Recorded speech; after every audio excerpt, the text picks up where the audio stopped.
It's amazing to think of all the changes that have taken place since the year 2000.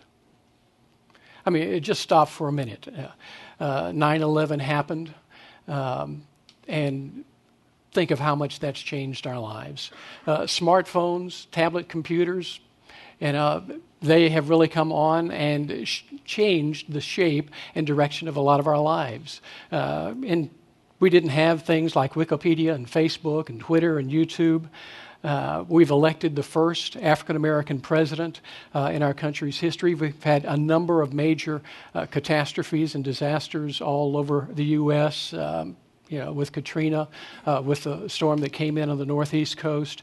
We've had national health care reform. I mean, who would have known that we would have experienced that? We've had global recession. We've had 2 major economic recessions. They're even telling us that the recession of 2007 and 2008 will have a greater impact on American economy than the Great Depression, which is just startling for us to think about. So much has happened in the last 10, 15 years that as we start to think about how those things have impacted the church, we want to take a moment to start looking forward, kind of going out like scouts into the future and coming back and telling the wagon train what's ahead. We want to go out into the future, look a little bit at what's going on, and talk about the potential impact that's going to have on the church. And I've asked Josh Ellis, who is on our staff, to come and help me with this. Josh, come on up. Josh is a graduate of Houston Baptist University and University of Houston Clear Lake. His studies at HBU were in sociology. His studies at University of Houston Clear Lake were in futures studies. So this is what he has studied and learned how to do. He wrote a paper on the future of the association. We shared that with some friends. It started making its way around virally, and before long it was going all over the country, and Josh has been asked to speak in a number of places on the future of the association. And so I thought, well, gee, who better to come help us talk about the future for Houston and our churches than Josh, who's right here with us on our staff. So Josh, I just want to say welcome to you. And also want to say thanks to my son, Thomas Jr. Yeah, Diane's pointing him out. Stand up, Thomas. He's a guy who looks like he studies culture, doesn't he? And he really does. For the last 15 years or so, he has really studied culture and trends and what's going on. And you wouldn't know this, but yesterday morning in my office, Josh and Thomas and I sat for about 3 hours going over all of this and talking through this. And it's one of those times when I really wish there had been a camera to just tape the conversation and to see what happened. We're going to try and duplicate as much of that as we can with just the two of us. But it was an exciting time. This really is kind of an exciting topic. I want to begin by just saying to you all what I believe. I really love the Lord, and I love the church. And I gave the first third of my professional career to leading the church. I've given the last 2/3 of my career to enhancing the ministry of the church and to leading this group of churches here in Houston we call Union Baptist Association. I really do believe that when the church is functioning the way God intends it to function, and when we're proclaiming the gospel message, we really are the hope of the world. I really do believe I believe the gospel changes people, and people change the world, and our world is in need of transformation. I really do believe in the local church, in you, and in what you're doing. And UBA exists because we want to enhance the work of the local church. We mobilize churches for lostness. That's primarily what we do. We're focused on fulfilling the Great Commission. We do that through the local church, and as churches are stronger and doing a better job, then the work is going forward. So I just want you to know kind of where we're coming from and why we're doing this. Because we want you to do better at what you do. Now, let's move from why to what. Let's talk about the future. And the weather has been a major point of conversation lately. You know, I don't think I ever heard of an Arctic vortex before, but you know, this thing came down from the north, and it affected folks all across the country. The weather's been a lot in the news of late. And Josh, forecasting the weather is a little bit like what we're going to do today, right? So let's talk about forecasting the future. Yeah, it's important to remember that when we talk about the future, we're not talking about predicting the future. Just like nobody predicts the weather, which means they're going to tell you exactly what will happen with no other options. They create a forecast, which means there's a certain percentage of rain, a certain percentage of sun, whatever, and it gives you options to prepare for and a range of possibilities. So when we talk about the future, Tom's not going to make any attempt to tell you this will happen with certainty. But what we want to do is put as much information in your hands, give you a running start at the range of options that may come down so that we can be better prepared for that. So we're going to overview the factors that go into making that kind of forecast. All right. Now, of course, the big question for us is, you know, what's the future for the church? Mm-hmm. And there are lots of folks out there that are saying, oh, it's bleak. You know, there are others that are coming along saying, well, it's not so bleak. We don't just take a running start at that question. There's actually a process that futurists go through as they begin to forecast the future. You want to kind of walk us through that process? Yeah, whenever you look at the future, I mean, there's so much information at our fingertips. There's so many things that you could look at. There's so many different approaches. Futurists develop a way to kind of categorize those things, and so we put indicators of the future in what we call steep categories, and sometimes you'll see longer acronyms for this, but this is a fairly normal one, steep, and we'll go through each one of these categories, but it's social, it's technological, if I could speak, that'd be good. And then we'll cover economics, environment, and politics. But this is just a way to categorize information. It's a way to look at similar data points through different lenses, and it forces us to look at things that we may not consider. When people talk about the future, it's very common to say, well, this area is growing, this area is declining. But it's not as common, especially when asking a question about the future of the church, to say, well, what are the environmental factors that are impacting the future of the church? What does politics have to do with it? What does education have to do with it? And so using these categories helps us do that and helps us kind of get a lay of the land, an environmental scan. And then whenever you look at the future, to forecast out, you start with trends. Now, trends are data points that all line up and they point to a particular future, but trends are also very boring.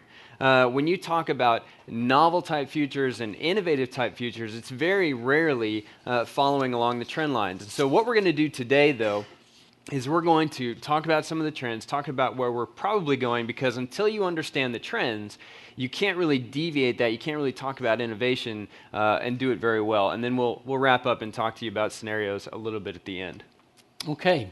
Well, let's begin our environmental scan. And the first area is the area of, you know, what's happening socially, you know, and some of the big, broad kinds of things. This is where futurists deal with things like demographics and generational issues, things like that. So we're going to begin there. I know one of the things you do for us in UBA is that you really take a long, hard look at what's happening demographically in the greater Houston area. Now, our data is going to limit itself right now to just Harris County, just for convenience sake, but we also look at the surrounding areas. We look at the Houston metropolitan area. And Stephen Kleinberg said a few years ago, and Stephen Kleinberg's with Rice University, they study these kinds of things. He said that Houston has undergone one of the greatest demographic shifts of any major metropolitan area in the shortest period of time. He was looking at about 1980 to 2000. You know, a major demographic shift. And so we're going to talk a little bit about that and what some of the implications are. So what's been going on, and you know, what are some of the implications for that? Mm-hmm.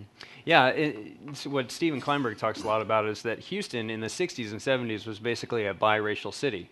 And what you see from this graph in front of you is that there is no one dominant ethnicity anymore. Houston is now the most diverse metroplex in the United States, okay, the metropolitan area, which means Houston and the surrounding 9 and 10 counties.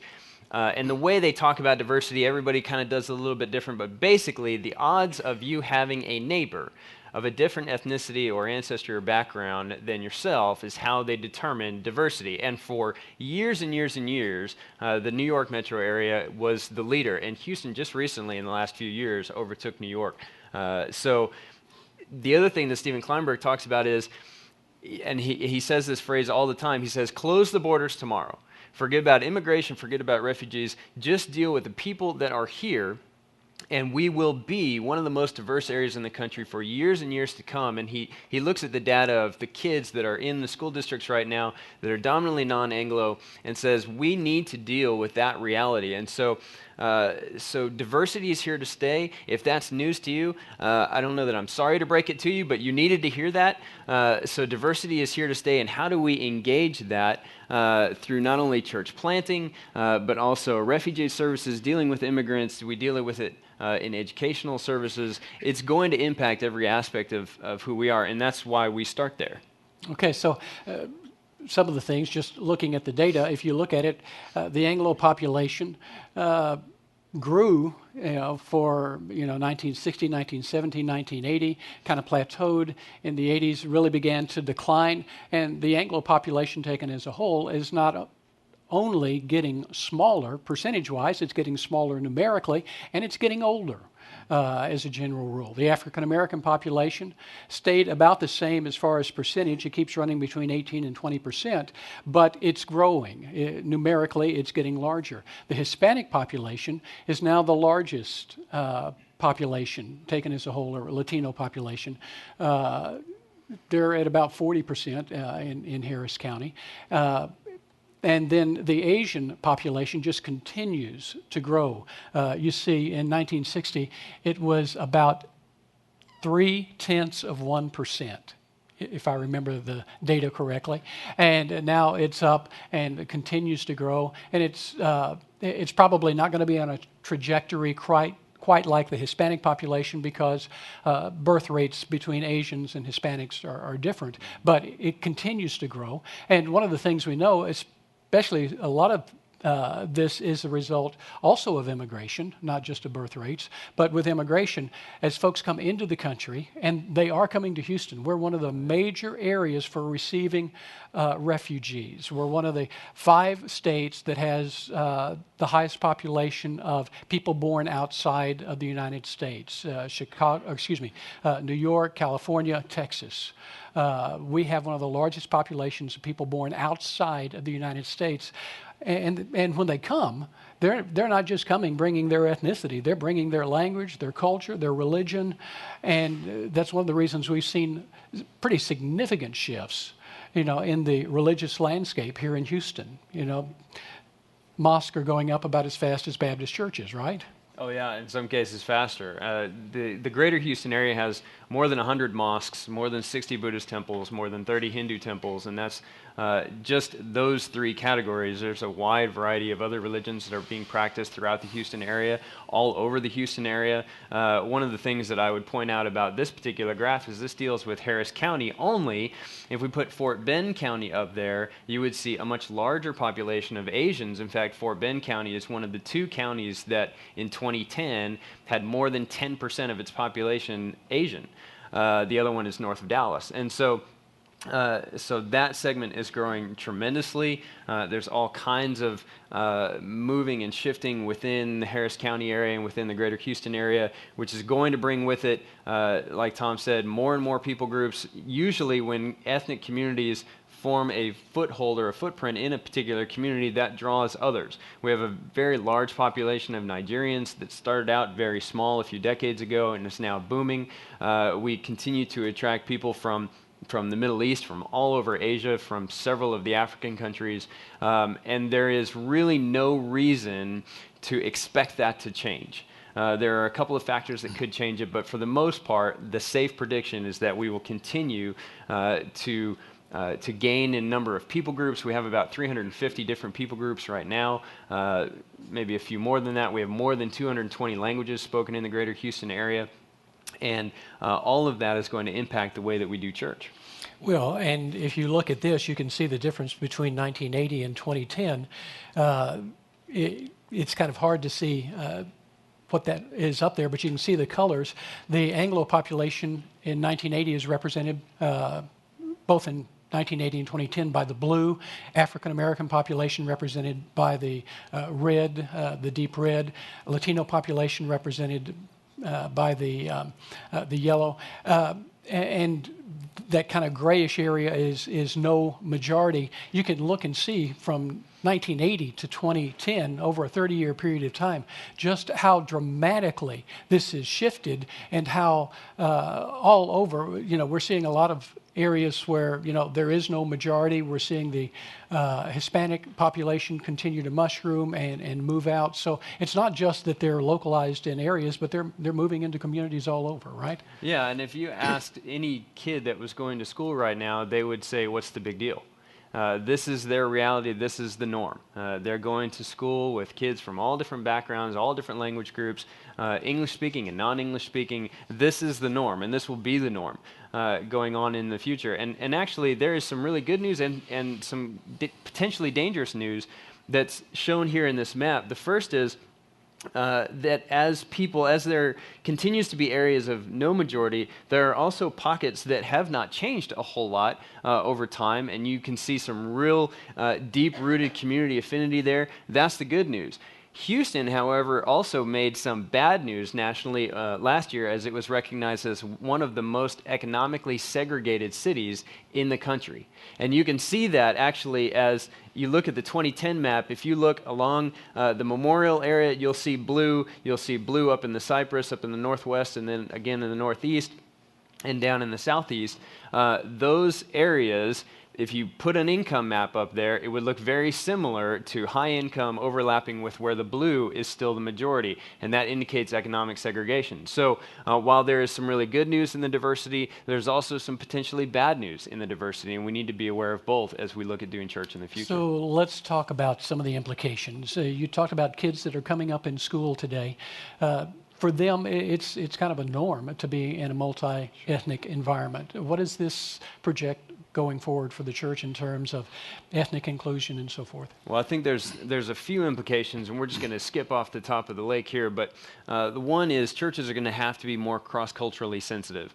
The way that you do church, regardless of what language you do it in, regardless of what methodology you use or what ecclesiology that you use, it represents a language. Your worship language, your worship methodology, that's a language that people have to learn when they come to your church. So the harder it is to learn, the harder it is to fit into your church, and the more people will choose not to do that kind of work. They will go somewhere where that work is easier. And so as we continue to exist in this multicultural environment, churches are going to have to do better at translating what they do, at making what they do easier to understand. One of the things that has always impressed me, in fact, I visited Sharpstown Baptist last year, and before the service started, the music minister stopped what was going on. I mean, they did kind of an introductory prayer, and then he said to the congregation, "We're going to do this song.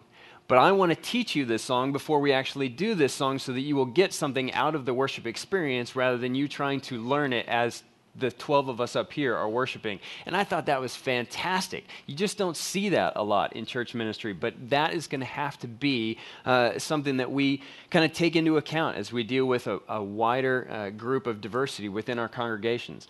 The other thing is we're going to continue to need multicultural churches. But that is kind of a foregone conclusion. I would also say we're going to continue to need churches that worship in languages other than English and Spanish, and churches other than those that are trying to reach everybody. We're going to continue to need language churches. We need churches that speak Korean and Mandarin and Vietnamese, African languages, other Asian languages, Arabic. We're going to need those churches, Urdu, because immigrants are going to continue coming. Refugees are going to continue coming. Texas in 2012 took in more refugees than any other state. There's no reason to expect Texas to stop or to get out of the refugee business, and so these people are going to continue coming. They're not going to speak English, and we need to be able to say, here's a church that communicates the gospel in your heart language, in the language that you dream in. That's where you're going to experience transformation. We'll deal with the kids, the second and the third generation, the one that are learning English and embracing English. We need to deal with those too, but we're going to continue to need language churches as well. So cross-cultural sensitivity, multicultural churches, language churches, and refugee churches. Yeah. All right. Well, it's not just a matter of ethnicity that's changing for us socially, but we've moved into a time where now we have, even in key leadership areas, and certainly in leadership in a lot of our churches, we have as many as 4 generations now leading, going back to what's called the silent generation, born around 1920 to through World War II. Then the baby boomers, those of us that were born after that or shortly after that, up until about the middle of the 60s. The Gen Xers that came along after that, and now the millennials. There are a lot of implications for these generations because the generations are not the same. I know my generation came along and we had an impact on the church. In case you can't tell, I'm part of the baby boomer generation. And we had an impact. I mean, when I was growing up in church, we sang everything out of the hymnal. And I remember I was so excited when on Sunday nights we would get to, choose your favorite hymn kind of thing. And, some young person would say, when the roll is called up yonder, I'll be there. And we all wanted to sing it because that was about the fastest, most upbeat thing that we sang in church. But that wasn't our music. The music of the 60s was really, really different than that. And then as we got into leadership positions, we really began to have an impact. Today, you go to most of our churches are still, impacted by the baby boomer generation. So I go to a church where we don't sing out of a hymn book. We have easy listening music. I mean, it's choruses. It's great. I love it, but that's not your generation. And that's not the generation of the millennials that's coming up. My generation had an impact on the church. We changed the church. But we did it from the inside. But the millennial generation, the one that's coming up behind us, is taking things a little bit differently.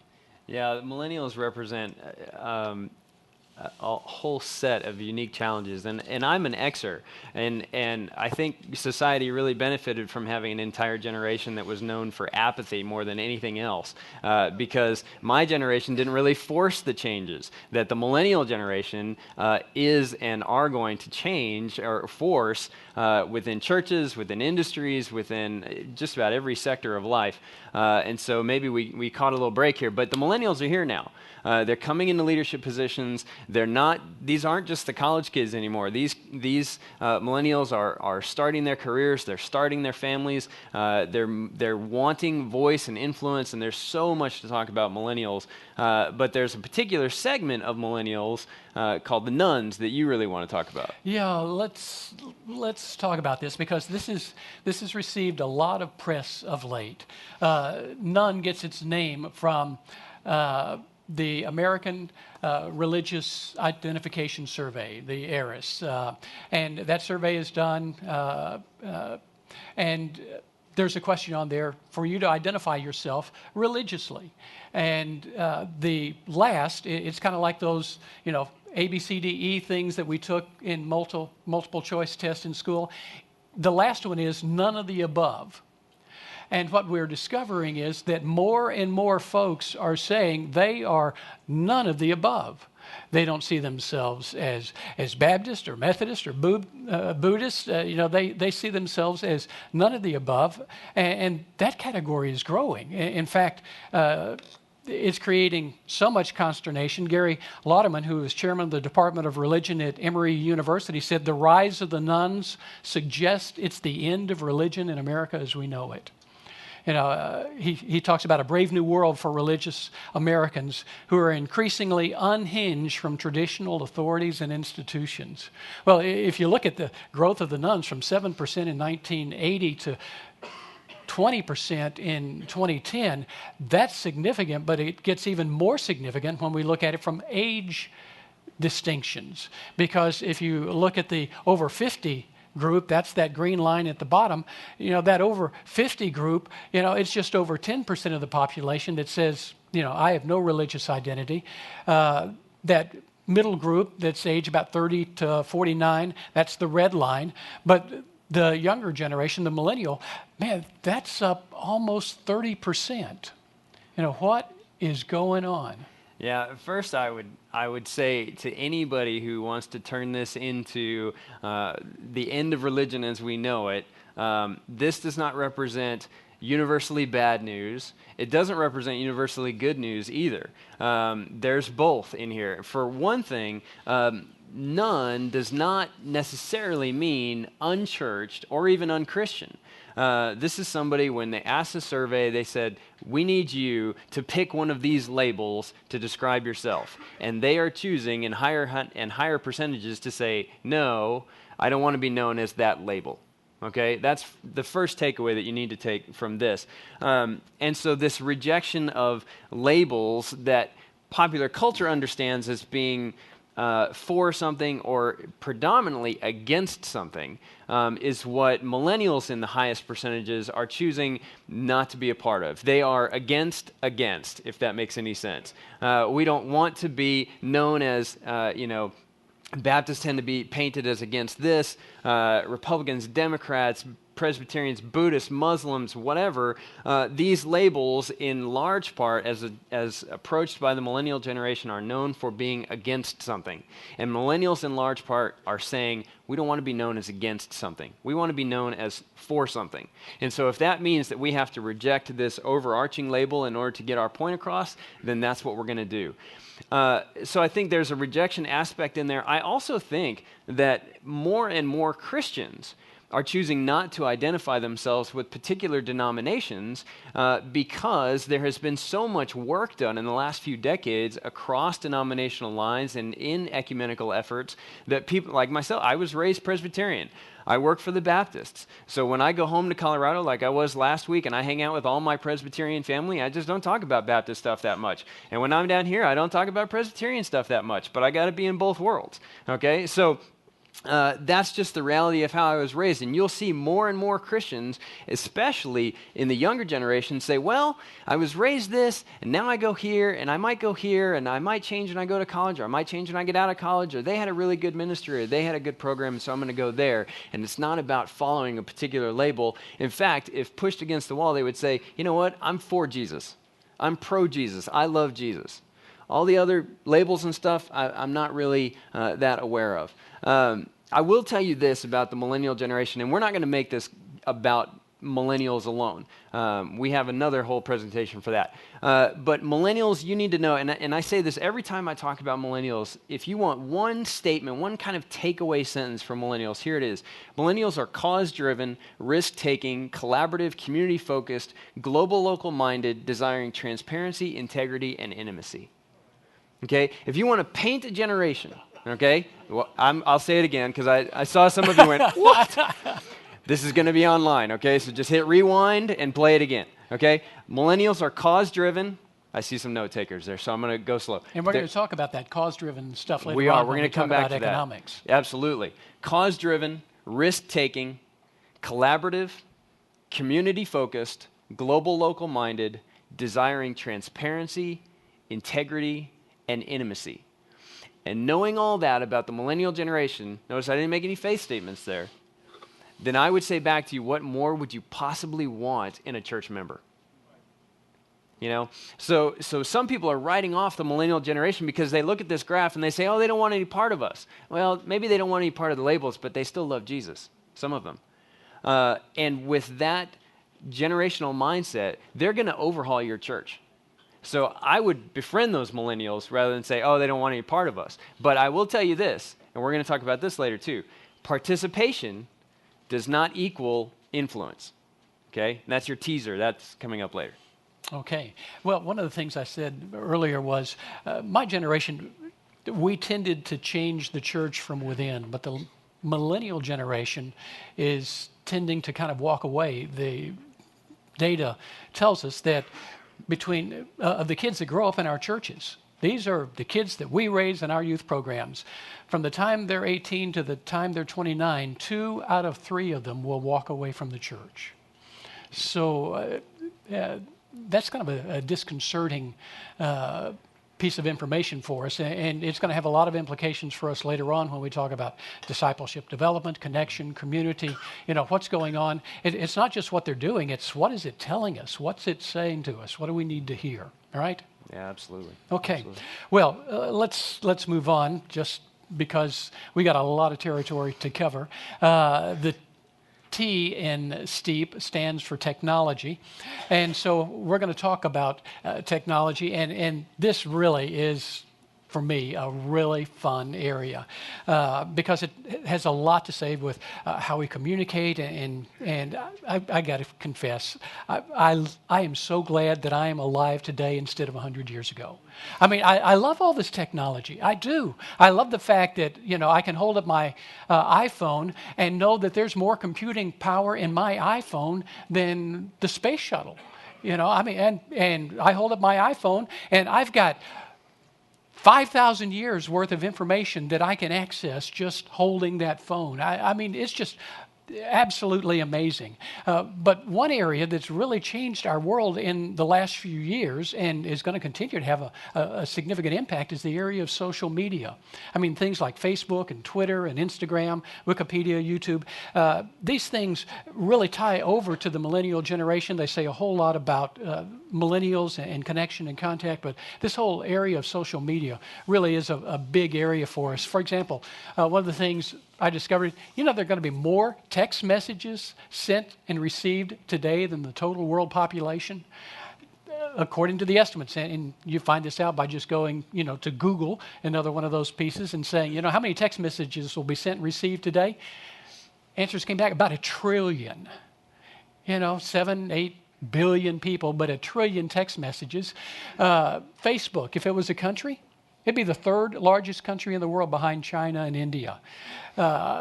Social media. It's the number 1 activity on the web, and yet it wasn't even, or it's not even in play in places like China. Where you can imagine what the numbers would be if folks in China were there. We used to. No, I didn't used to say. Folks used to say what happens in Vegas stays in Vegas.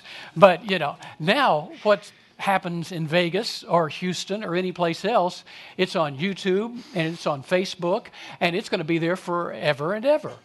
So it really, really has changed. I was looking at YouTube and some of the things that I discovered, which really are intriguing for us. More than 1 billion unique viewers on YouTube every month. Over 6 billion hours of video are watched on YouTube every month. That's almost an hour for everybody on the face of the earth. That's amazing. And it's also a 50% increase over last year. 100 hours of video are uploaded to YouTube every minute. The question is, who's watching this? And this has major implications for us as a church. 80% of YouTube traffic comes from outside the United States. 80% comes from outside the United States. It's in 61 countries, 61 different languages. And you know what? This kind of blew my mind. Among 18 to 34-year-olds, YouTube has, more 18 to 34-year-old adults are watching YouTube than any cable network. So you think of MTV and some of these other things that are out there. Of course, I know they're all watching Bloomberg and CNN. But, C-SPAN. YouTube is, that has major, major missiological implications for us. So let's talk a little bit about what's going on with all of the social media. By the way, I was intrigued to discover that among New Yorkers, they learned about an earthquake over Twitter 30 seconds before the earth shook there in New York City. That's right, yeah. And by the way, look around. The only way we advertised this meeting was on social media.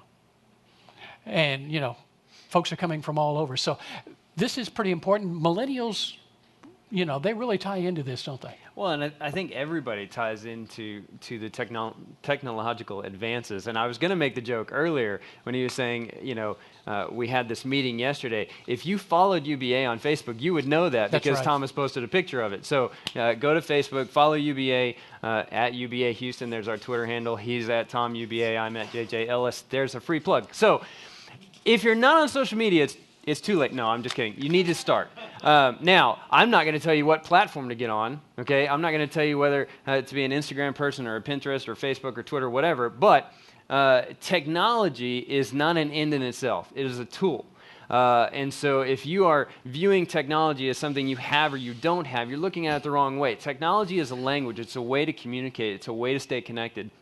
And that's what the younger generations use it for, okay? So when we talk about technology, usually the first thing that comes up is, wow, we have all this information at our fingertips. Well, we've always had libraries, okay? We've always had a lot of information. What's scary about the technology these days is we have all that information and we can read it while sitting in traffic. I mean, sitting in our offices. Or sitting in church. Right. Or So sitting in you're church. out there preaching and you say something and somebody can go online immediately.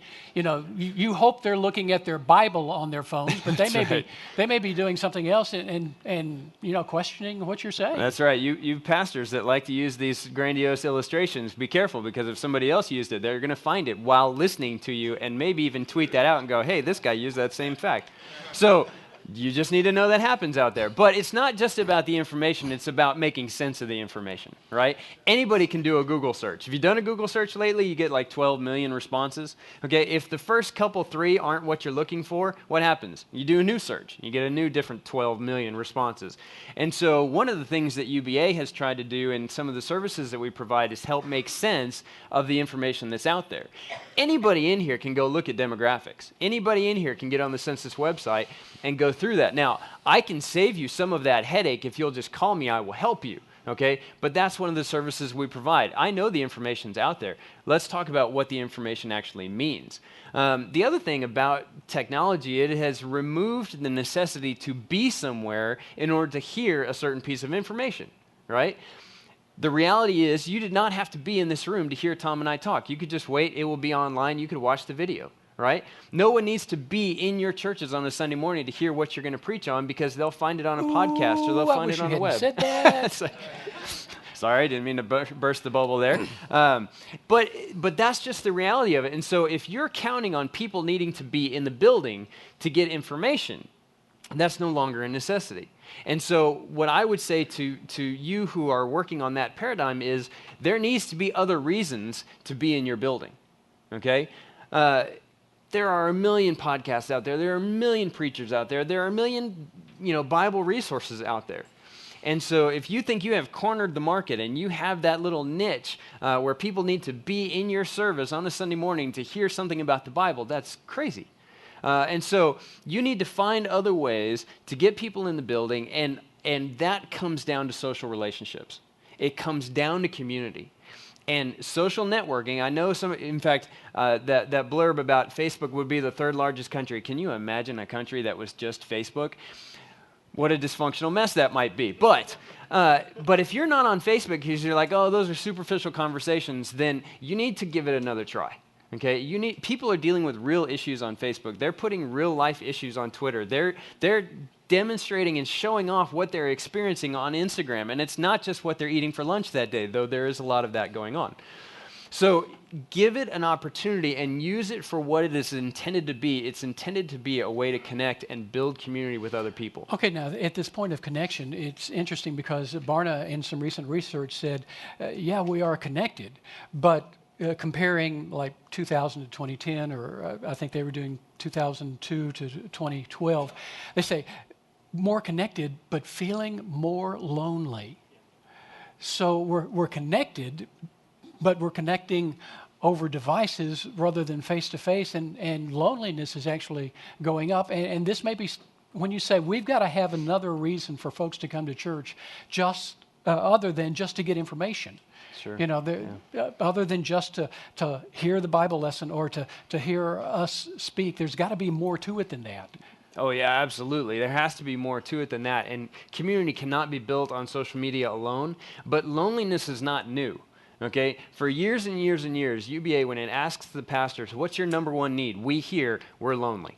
Okay, that's what we hear. Mm-hmm. And every time we design an event specifically to address loneliness, it is one of our worst attended events. Okay? That's just a little peek behind the curtains there. Okay? So what we need to figure out is, okay, loneliness is not new.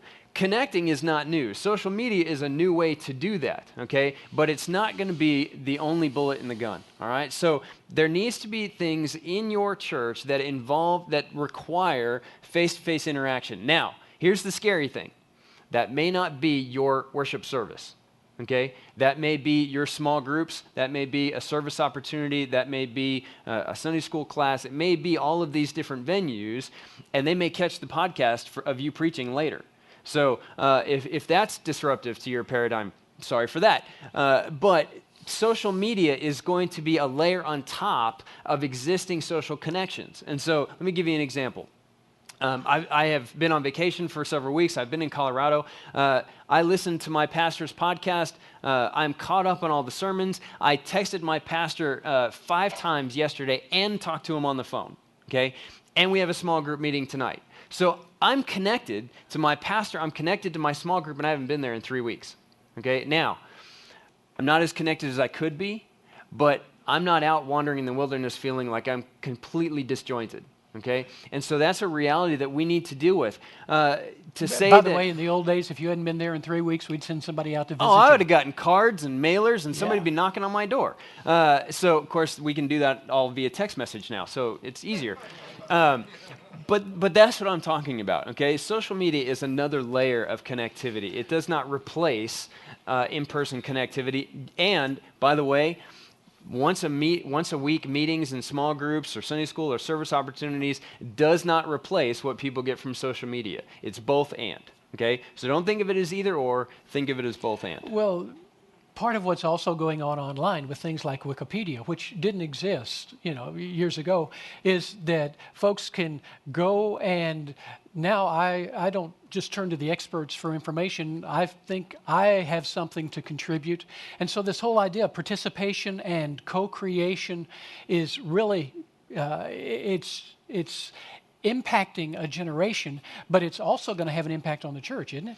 Oh, absolutely. One of the things that you see when you look at how people use the internet is that generations use the internet differently.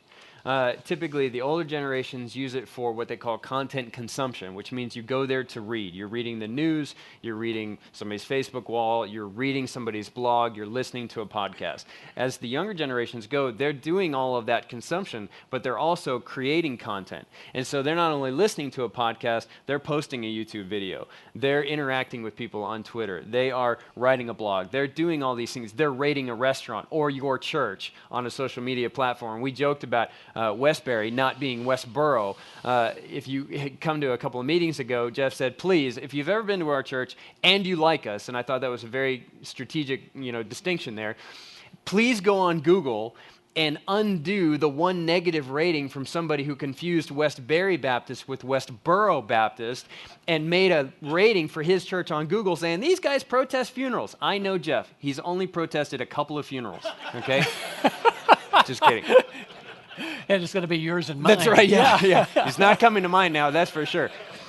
He might cause mine. But that's the reality of it. And so the millennial generation, okay, and to some degree the Xers, but millennials wanted a way to say, you know what, I love this restaurant. I want to tell my friends about it. And so Yelp and Urban Spoon and Snapfinger and all these other apps that tell you where to go eat in a city that you're not familiar with, or maybe you are, that's where the rating system comes from. They want to be able to tell people, please steer away from this restaurant, or go to this restaurant, but don't order this.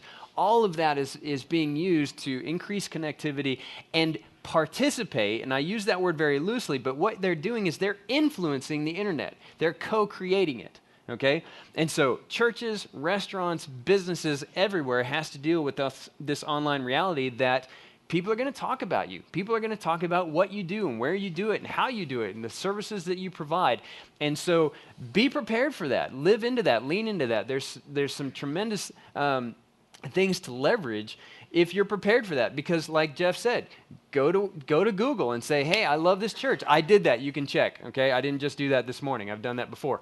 But that's the reality of this world that we're living in. The internet is being created in front of you, okay? 1 trillion text messages are adding to the internet, 1 trillion more tomorrow. All of that is evolving over time, and so be a part of shaping that and lean into the power there. Okay. But we said earlier, 18 to 34-year-olds, they're watching YouTube, and they're connecting. They're getting information off of the internet. This could have a whole lot to say to us about discipleship development, evangelism, reaching people. I mean, we tend to do everything face to face, but more and more, could be a connected thing, or kind of over the internet, or maybe we need to rethink how we do discipleship development. I know my pastor's here. He said to me the other day, Greg, I think I'm quoting you right. One of the key guys came to you and said, Pastor, I'm going to give you an hour and a half on Sunday morning, and that's it. If you're going to they're going to give us an hour and a half on Sunday morning, and that's most of Greg's sermon. If they're going to give us an hour and a half on Sunday morning, how are we going to do discipleship development? We're going to have to take advantage of some of the social media and some of these other things. And it's not that they don't love us, they don't love the church, they're just connecting differently. And so we're going to have to change the way we think about things and how we get that information out there, right? Absolutely. All right, well, I could spend a lot of time there. Because this idea of co-creation, participation, I mean, really that lapses over into some of the stuff we did with Loving Houston, because it's not just that folks want to come to church, because they love the Lord, but they want to do something. And this idea of participation and co-creation that's really being cultivated more and more, it's changing the way folks want to be involved in the church. So we've got to rethink some of that, but we've got to move on because I want to move to the next area, and that's economics. And of course, my first big question is, what's going to happen in the stock market? Is that going to go up or down? But that's not why we're here. We're not going to talk about stuff like that. But there are some big economic trends that are affecting the church. We all know 2007, 2008, the Great Recession. That had an impact on the church. A lot of us saw giving go down. A lot of churches had to lay off staff. A lot of those folks haven't recovered because of that. And it affected us in UBA, continues to have an impact. There's always kind of a lag effect. Churches get better. It's still a year or two later before it affects us. America doesn't live in isolation anymore. We live in a global world, so what happens globally affects us even locally when it comes to things like the economy. There's a lot going on there, and one of the big trends, and again, we're trying to look at what the big trends are. One of the big trends that's going to come more and more into focus for us is this thing called economic disparity or income disparity. I went to census.gov to just kind of look at this, because some of the data says, middle class is shrinking. And the average or median income, rather, for the middle class is going down. If you look at it from 1970 to 2000 and 2012, in 2012 dollars, it went up until about 1999, and then the internet bubble, began to burst. But since 1999, it's been like a 10% drop in the median income for middle-class families. And an additional disparity is from 1970 to 2010, and this is, again, census.gov figures by percentiles. If you look at the top 5%, that's in red, they've had a significant increase. The phrase is, the rich are getting richer. The top 20%, some increase so 80% and above, they're getting wealthier. And a lot of that's going to be driven by the stock market and some other things. But, that 20%, 60 to 80%, there's been some improvement. But then that lower 60%, been basically no improvement. And if we were to throw the scale up and zero in, especially on the last few years, the disparity is getting even greater. So kind of the trend is there's a wider and wider gap in incomes between the very wealthy and the lower incomes. And Time Magazine's even raising the question, is the middle class shrinking? Is the middle class going away? And that could have major implications for us as a church, because middle class is, some of us ain't got any class, but most of us are middle class, and most of our income comes out of middle class families. So if that's going down, what's going on? Yeah. Well, yeah, and the last person that you ever want advising you on economics is a sociology major, so with several liberal arts degrees. And so I'm not going to get too much into that, but the reality of the situation is for those, churches, religious organizations, educational organizations, grant-making groups, the bulk of their donations come from middle-class families. And so as the buying power and the disparity increases and the buying power decreases, you're going to see less overall contributions, and that affects the way that we do church. It affects how we hire. It affects how we build. It affects a lot of different aspects. It affects us at UVA, and so that's one of the trends that we need to pay attention to. A lot of people say, well, religious people give more than non-religious people, and that's true. It's also true that religious causes and nonprofits receive more donations on average than secular causes or educational causes. That's also true. But before we get too comfortable, I would still say in 2012, the median household charitable contribution was $870. Okay, $870. That's not exactly a tithe. Okay, unless you're really in poverty. And so what we need to think about is the average person in the United States gives very, very small amounts of money.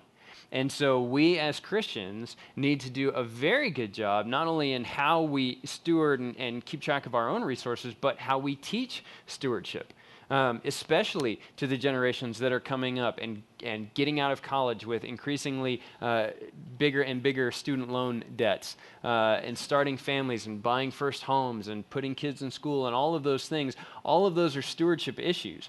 The other thing that I would throw out is Time Magazine did a great article about why people give in churches, and they looked at some polls and some other things, and even though people were already in churches, and this is talking about Christian giving, people said we give more because we have a social connection to what's going on here than we do a religious connection, okay? Which means people are giving to the things that they are invested in. They're giving to the things that their friends are invested in. They're giving to things that they believe in. They're giving to things that have a connection to them on a passionate level. And so those are the things that we need to remember when we're talking about stewardship. I mean, we need to teach biblical stewardship, and I'm not saying anything other than that.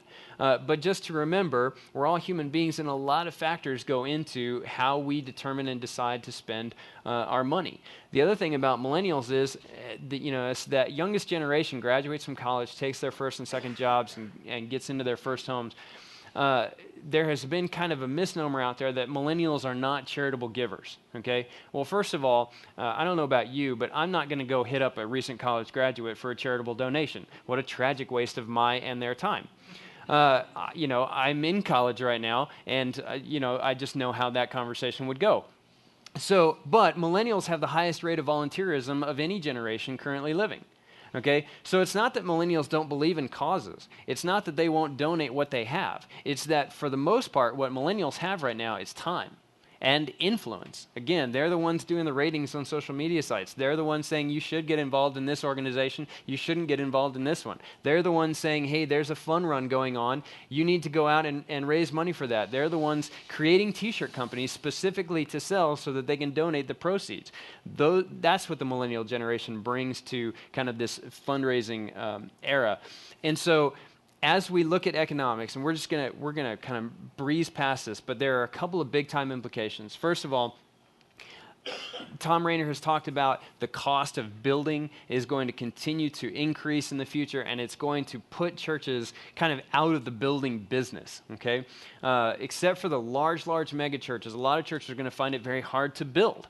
And so it's going to be probably more common and far more accepted for churches to share facilities, okay? In decades past, that was kind of oh, you can't afford your own building, that's so sad, we'll help you out.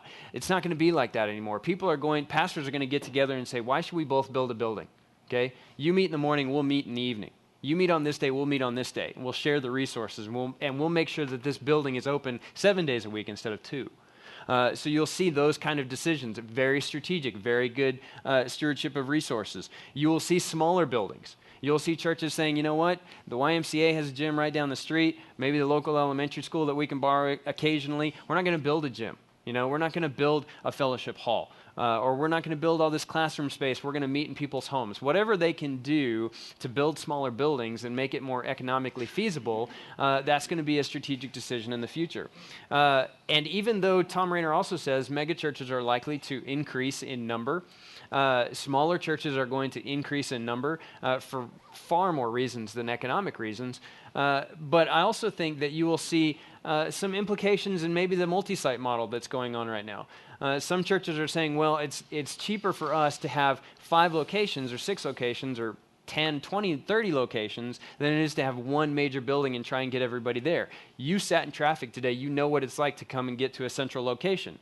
But the other implication of that is, well, now we have 5 times the property. Now we have 5 times the property maintenance. In some cases, now we have 5 times the staff. Now, and staff is not cheap. And so all of those decisions come with economic and stewardship implications. And so we're going to keep an eye on that as economics continue to determine what we do. Well, cause seems to be one of the emphases of the millennial generation. I know in one of our churches, Ecclesia, a few years ago, they started the Advent Conspiracy. They were having trouble paying their staff. It's primarily an 18 to 30-year-old congregation at that particular time. They had several staff members. They were having trouble paying staff, having trouble bringing on new staff that they needed. Because they just didn't have the funds to do it. But then they started the Advent Conspiracy, working with Living Water, saying, okay, what we want to do is this Christmas, give a gift to Jesus, give a gift, we'll do it through Living Water. We'll help provide water to people that need it all around the world. What they saw was phenomenal gifts to this particular cause. And the Advent Conspiracy has grown. I think this year there are several churches doing it. They were raising like $800,000 or something like that, a phenomenal figure. Having trouble paying the staff, but very willing to give to a cause. And it's important to note that wasn't seen as a disconnect for them. They were giving according to their passion and their calling and their heart set, and that's what they chose to do. They weren't saying, oh gosh, we can't do this, we need to do this. They were saying, this is what we're passionate about. We'll figure the other stuff out. We're passionate about, in this case, clean water and living water. We're passionate about these causes. And so you will see more and more of those kind of strategic decisions being made as churches saying, we want to put our resources in this, or we want to send them here. And with social media and the availability of information that we've talked about before, more and more people know of more and more places where they can send their resources to do things that they are passionately called to do. Not everyone's passionately called to provide clean water. For some, it's literacy. For some, it's other issues. And those organizations are out there and ready and willing for you to hit the donate button on their website through PayPal or anything else. So those realities are out there. Okay. More I'd like to talk about there, but I'm watching the clock as well. So let's move on to the environmental area. When we start talking about the environment, it's easy for us to think we're just talking about, green stuff. And most of us as church leaders think this environmental stuff, it really doesn't affect us. I mean, you go to our churches, you don't see very many recycle bins out in the parking lot or, clothing, drop-offs. And yet this environment, this really is an important issue. In fact, you said something yesterday that I want you to amplify in a few minutes. You said the church of the future that doesn't focus on the environment. I think the way you said it was, the church that neglects the environment is going to be neglected by people in the future. That's a pretty bold statement. So flesh this out. When we're talking about the environment, what kinds of things are we really talking about? Well, and I think this is an issue that millennials and in some cases Xers has really forced on the church. The church has always, throughout history, been concerned from a theological standpoint about the human condition. Okay? And only recently have generations said, yeah, but what about the condition of humanity? What about the conditions that people live in? For instance, Houston is one of the major areas for sex trafficking in the United States. Okay, it sits on the I-10 corridor. It's a major issue for us. The Mission Center of Houston and UBA and so many other partners across Houston have taken on this issue that a lot of people didn't know existed. That's an environmental issue because there are people literally living in slavery and being traded like commodities. That's an environmental issue. Clean water is an environmental issue. The phrase has gone about for years and years and years. People aren't going to hear about the gospel if they're too busy listening to the rumble of their stomachs. That goes well beyond hunger. Now it goes to, okay, well, we're going to go into this country and we're going to talk to them about Jesus, but we're also going to say, you know what? Jesus cares that you're not drinking out of the gutter. Okay? And so we're here to not only provide living water, but also clean water. That's an environmental issue. Slave labor is an environmental issue. Churches are starting to say, you know what, where were my clothes made and under what conditions? And what were they paid? And in what countries were they made? Those are environmental issues. And those are issues that the church has got to stand up and say, we care about that. Because, and like I said yesterday, the churches that neglect those environmental issues will be neglected by the future generations. Because they'll be seen as irrelevant or out of touch or uncaring. And first and foremost, the church is not uncaring, but if it doesn't do a good job of saying we do care about these issues, people will assume the church is uncaring. And so we need to deal with that, and not for nothing, but environment and health of all kinds, physical, spiritual, relational, emotional, it's intimately tied to the environment. And so it's not just about having a worship venue that lends itself to worship and people focusing on God. It's also about what kind of environment are the people going home to. Loving Houston made an impact in 6 underserved communities in a variety of areas, but one of which was environmental. People were living in these communities under a blue roof that had been there for years, okay, since the last major hurricane. And so one of Loving Houston's efforts, one of many, was to go in and say, stop with the blue roof, okay? We're going to put a new roof on that. Or we're going to go into this elementary school or this junior high and say, this library is in shambles. No kid wants to study in this. No kid is going to be happy going to school if this is their environment. So we're going to paint it. We're going to change that environment. And all of that has spiritual and theological implications, and all of that's going to be hugely important in the future.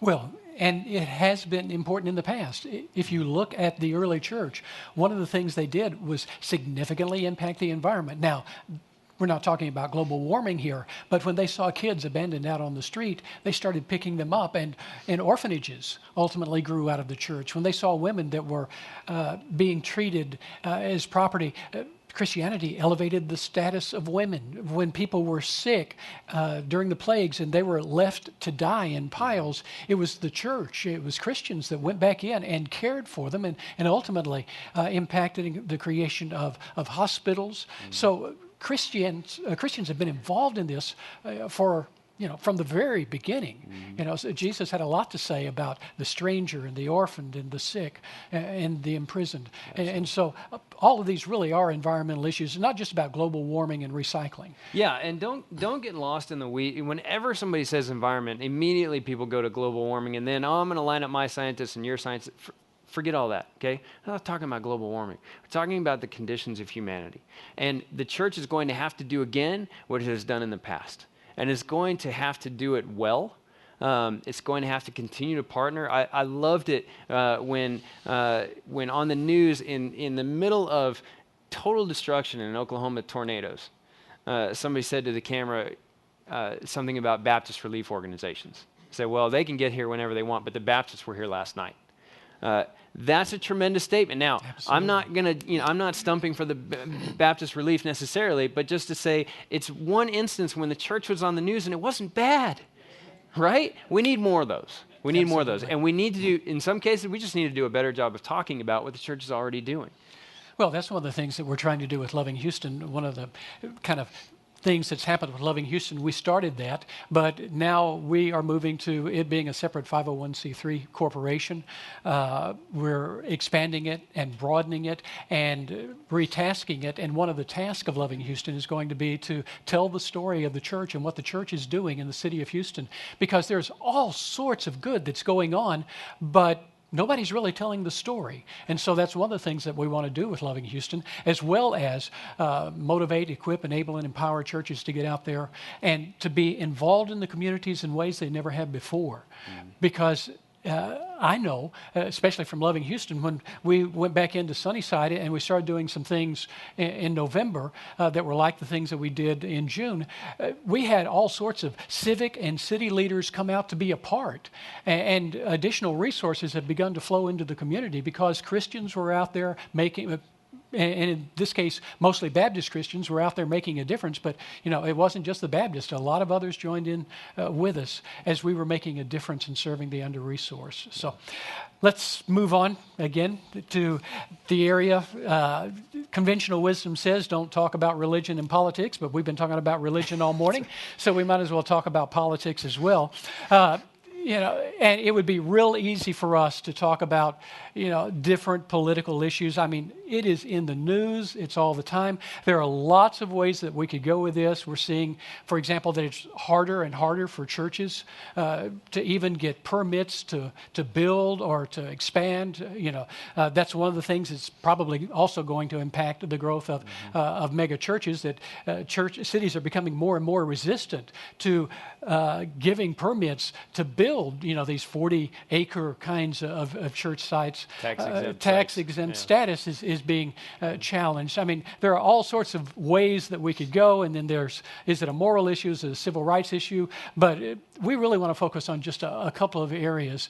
And one is just a statement of fact, and that is that the church is losing its ability to influence cultural values and to shape cultural values. I mean, that's just a reality. You can look at the changes that have taken place. I mean, look at what happens on television. I mean, I grew up and Dick Van Dyke and Mary Tyler Moore slept in twin beds, side by side. That's not what you see today. And protest as much as we might as the church, we're not changing the cultural value. And we could go in lots of different ways, but it's just a reality. We are losing our ability to shape cultural values. And it's also having an impact. The way we've gone about trying to do that has had an impact. The way we've gone about politically has had an impact on the way people view the church. Over the holidays, I get up early in the morning, I'm drinking my coffee, watching CNN. Chris Cuomo was talking about Pope Francis. He was talking about Pope Francis, and they were showing the pictures of the new Pope being out there welcoming this gentleman that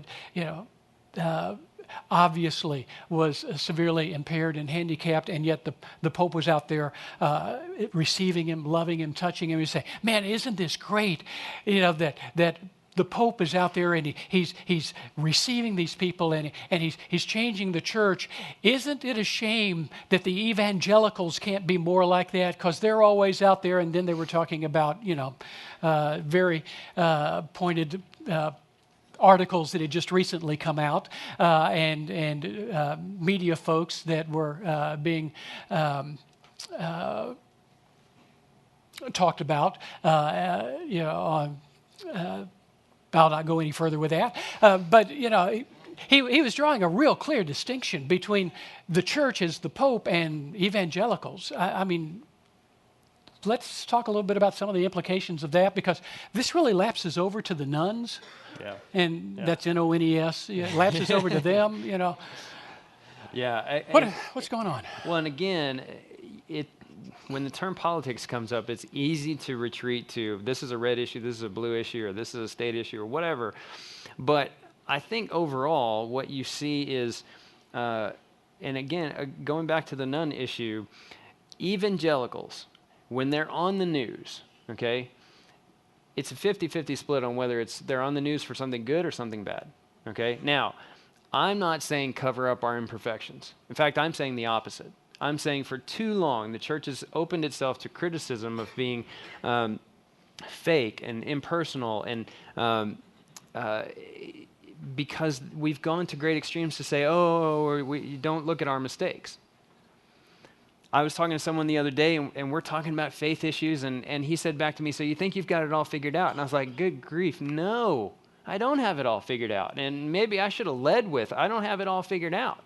But that doesn't neglect the faith issue that we're talking about.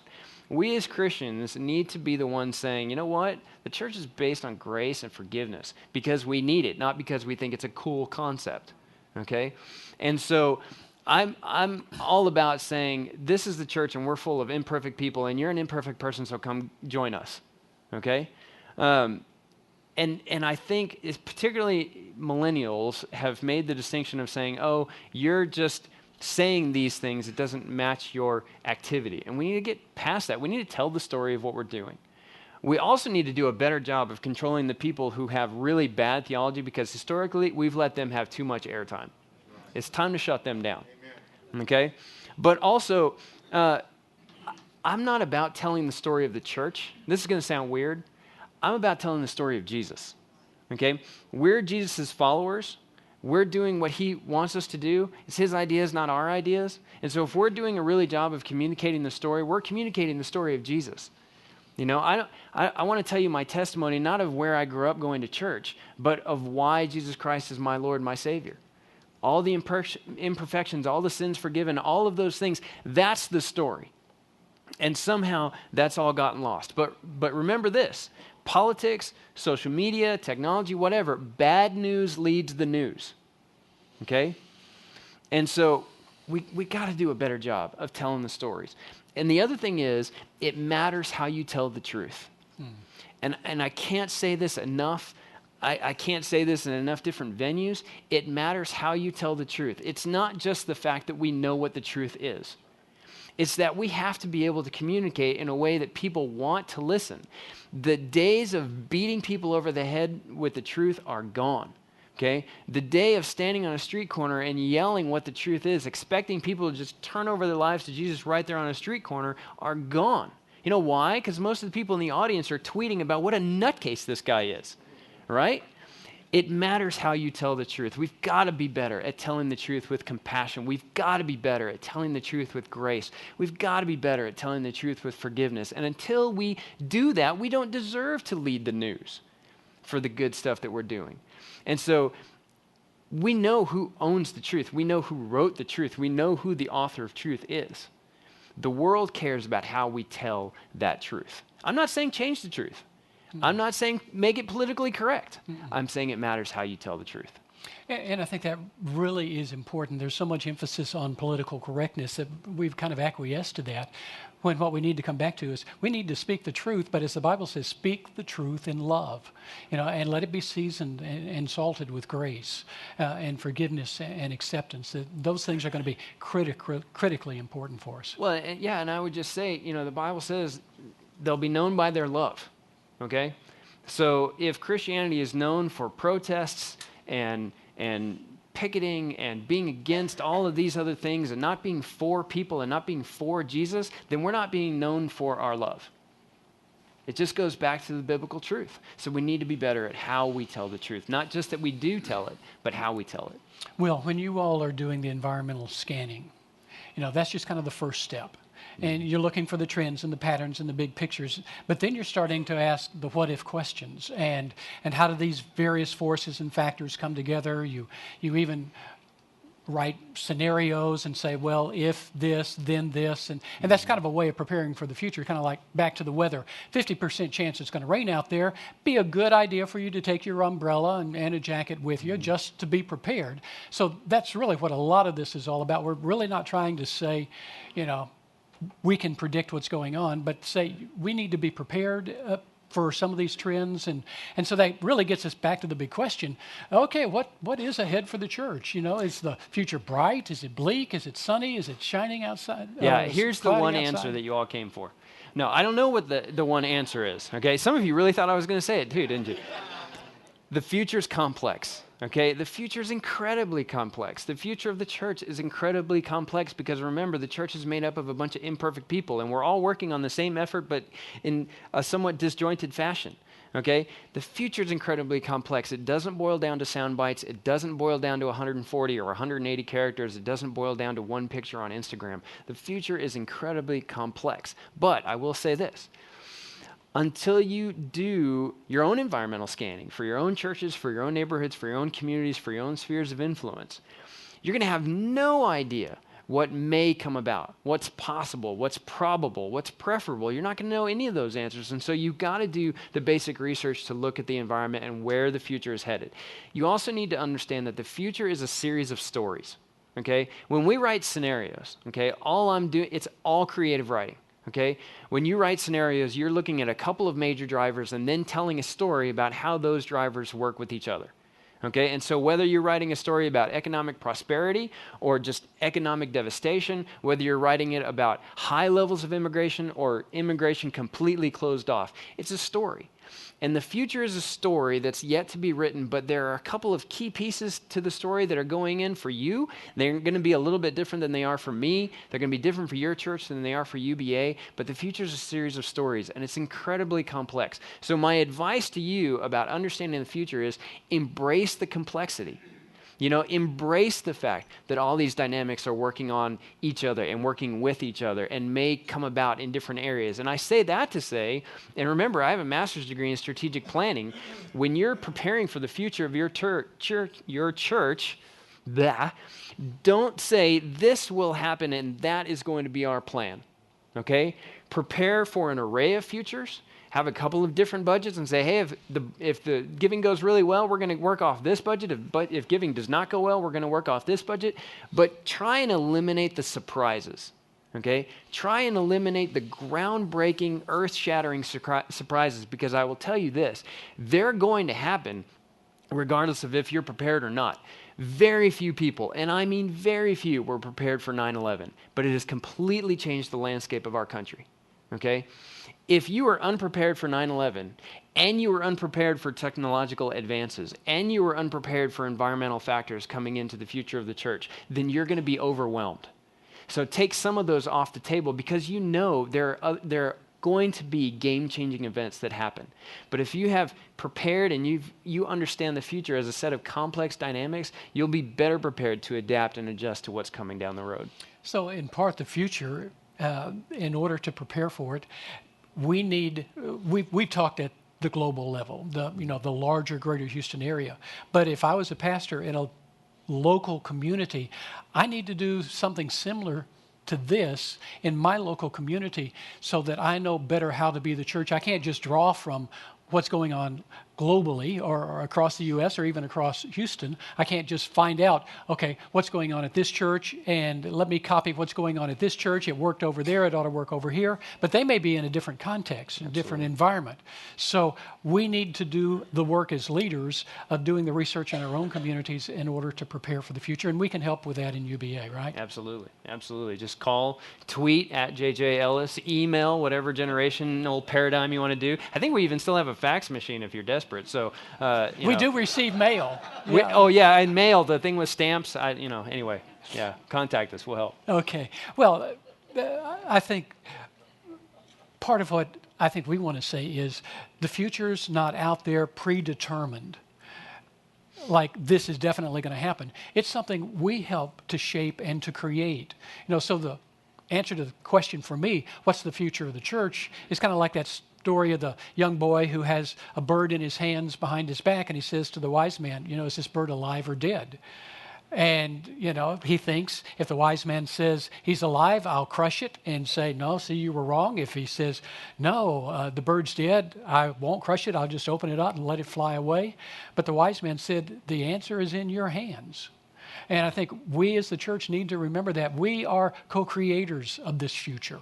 And it's not predetermined that our churches are going to go down or that we're going to lose money. I mean, one of the things back to economics, part of the data says people do give to vision. So maybe middle class income is going down, but they give to vision. And if we're out there creating that and casting that and engaging that, people are going to respond. So it's not predetermined. We help to create that, but we need to go about it as good stewards, right? Yeah, one of the things in community research is whenever you look up on the census how much of a certain people exist in a particular area, the census estimate is always low. And they're the best game in town, but it's always going to be low. If you ask somebody in that community, their estimate is always going to be off the charts because that's the world that they know. So the saying is, the truth is somewhere in the middle. Whenever you hear somebody say, oh, the future of religion is over, everything, it's the end of the world is coming, it's all bleak, you need to ignore that because that's way on that side of the spectrum and it's an anomaly. Whenever you hear somebody say, no, the future is all good, it's all rosy, nothing can possibly go wrong, that person's crazy and you need to ignore them too. The truth is somewhere in the middle, okay? All right, and we help create and shape that. Yesterday, one of the images that we talked about was metamorphosis, and that the church is not just in a current state of metamorphosis or change. I mean, it is changing. Like I said, I grew up, we sang out of the hymn book, and the preacher preached, and we went to Sunday school, and he said, you know, if you love the preacher, you come on Sunday morning. If you love the church, you come on Sunday night. If you love the Lord, you come on Wednesday night. I mean, that's the environment I grew up in. But that's not the way. Now they're saying, we'll give you an hour and a half on Sunday morning, preacher, and we love you too, and we love the Lord, we love the church. You know, so we've gone through these changes, we've gone through these metamorphoses.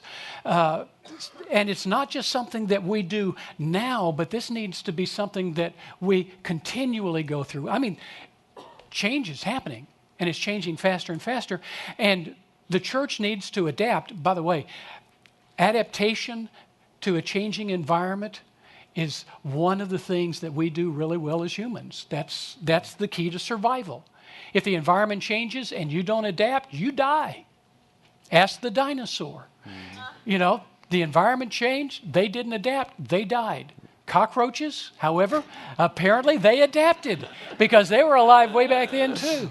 So adaptation is the key to survival, and that's not just an environmental or evolutionary kind of principle. I mean, that's true for us as human beings.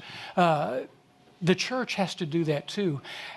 The thing with metamorphosis is, at various stages along the way, you know, you got this growing, you know, wormy sort of thing, eating and eating and eating and eating, and then it hides, you know, and it goes into a period that looks like death. But that death is really just transformation to a new kind of life. And I think, you know, we're seeing some bleak news out there. We don't want to deny that, but it can also be a transformative moment. And I really do believe the gospel is about transformation. I believe the church is about transformation. I believe there is reason. You know, I may be discouraged in some ways, but I have a whole lot of hope. In fact, so much so that I'm giving my life to helping the church do its job better. And so we really do believe that. Yeah, not only do we believe that, but we live it out at the UBA office. We talk a lot about continual transformation. You know, the picture of the butterfly going into the cocoon and coming out a butterfly, that's great. But what the church needs to do is the church needs to be able to emerge as a butterfly and then be willing to say, okay, but the future's changing, so we're going to go back into the cocoon and we're going to reemerge. Do it again. You know, we're going to do it again. We're going to live that cycle again. We're going to change again because the world's changed around us. If you go through that process once, and you say, okay, now we are fully prepared for whatever the future will hold, your only option left for that butterfly is to die, okay? The only way to continue living is to crawl back in that cocoon and live the cycle over again. And so I would say, not only just embrace how complex the future is, but embrace the fact that you get more than one shot to prepare for it, because the future is going to change. And so be flexible, you know, live into that transformative paradigm and be willing to live into it over and over again.